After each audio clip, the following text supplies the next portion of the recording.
are too ugly to attend on me. Go and return an old Franciscan friar. That holy shape becomes a devil best. Faustus here commands Mephistopheles. Let me remind you, now Faustus has conjured Mephistopheles, and Mephistopheles has come up to him with an ugly face. This is the devil, by the way. It is not a fair, beautiful human being. No, this is the devil. The devil, devils are ugly. They are made of fire, and that fire there is no light.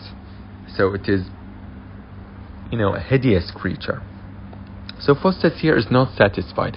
He tells Mephistopheles to go back, to change his appearance, to change his shape, and come back to him again.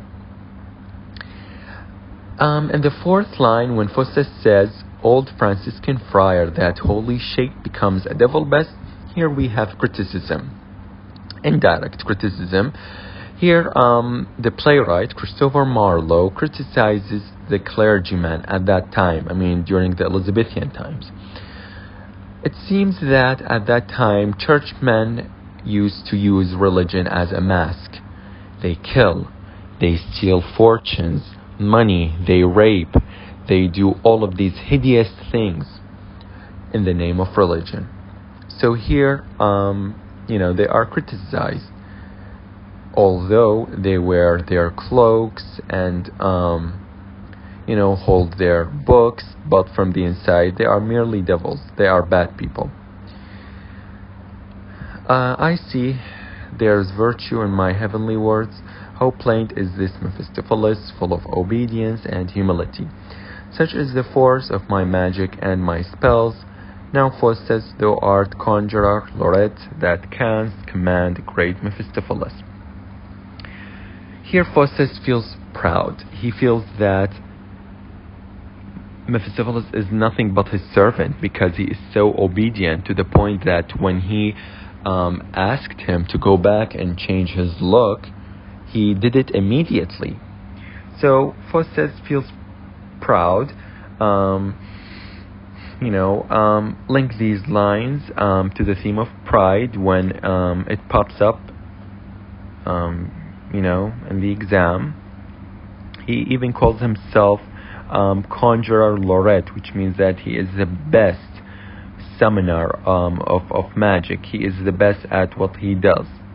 He has this kind of false pride, which ultimately will lead to his doom. Now we have enter Mephistopheles as Franciscan friar. هنا انه Mephistopheles سمع كلام فاوستس ورجع بهيئة رجل دين. خلينا نشوف Mephistopheles شو يقول. Now Faustus, what wouldst thou have me do? Faustus asks him, why you have brought me here?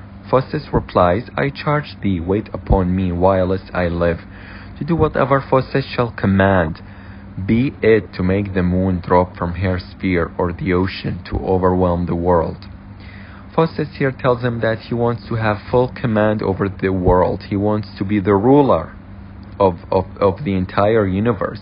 He wants to change the position of the moon. He wants to have full control over the natural elements.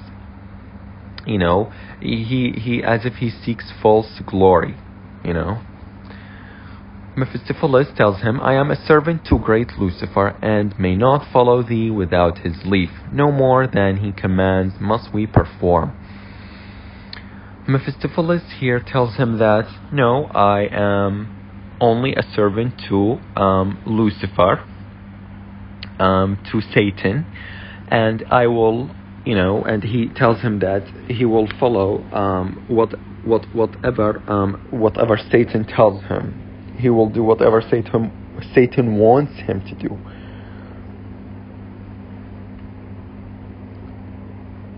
So Faustus here wonders, and he is puzzled. He says, did not he charge thee to appear to me?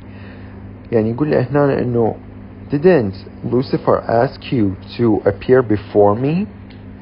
Mephistopheles answers, no, I came hither of my own accord. Faustus, did not my conjuring speeches raise thee? Speak. Mephistopheles tells him, no, your magics, your incantations are not the reason of why I am here. That was the cause, but yet per accident. For when we hear one rack the name of God, abjure the scriptures and his Savior Christ, we fly in hope to get his glorious soul. Mephistopheles tells Faustus that no, your spells are not the reason of why I am in front of you. Mephistopheles tells him that whoever rack معناها step.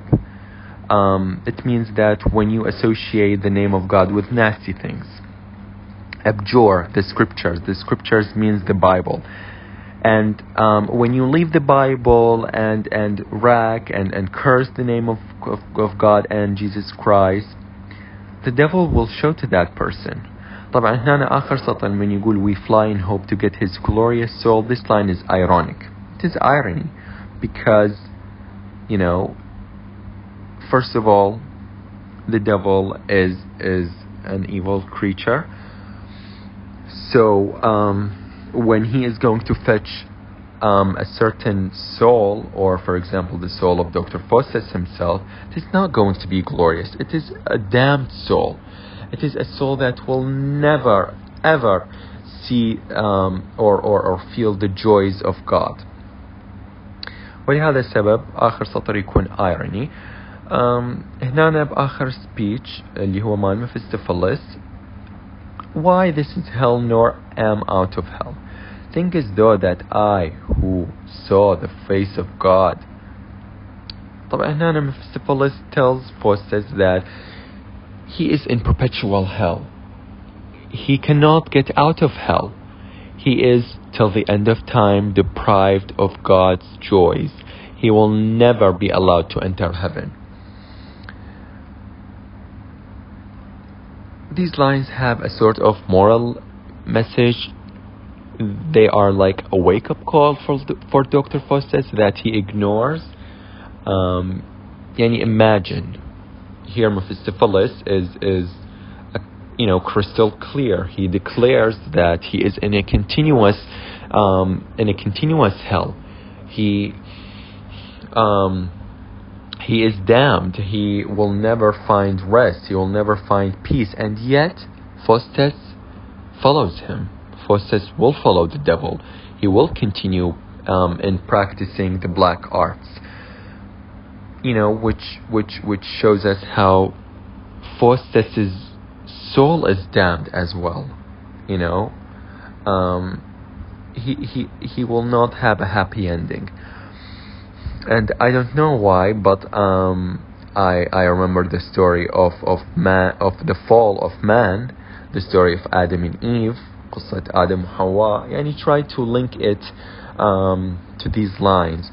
يعني as if Faustus will eat from that fruit of the forbidden knowledge, and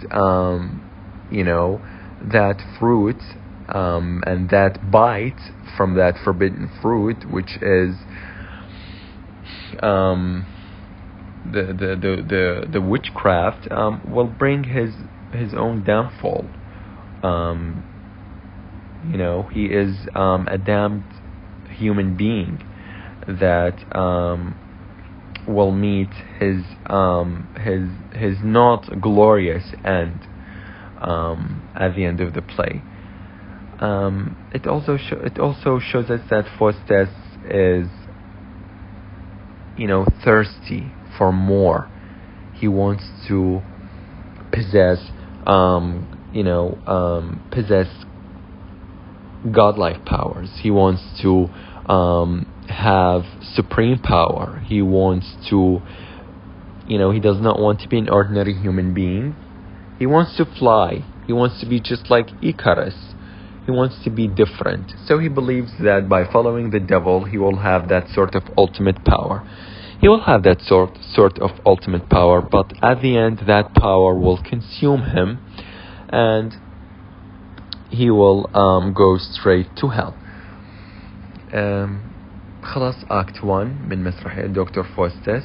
إن شاء الله بالفيديو الجاي راح أسوي لكم على Act 2. إن شاء الله يا رب تستفادون، شكرا لكم.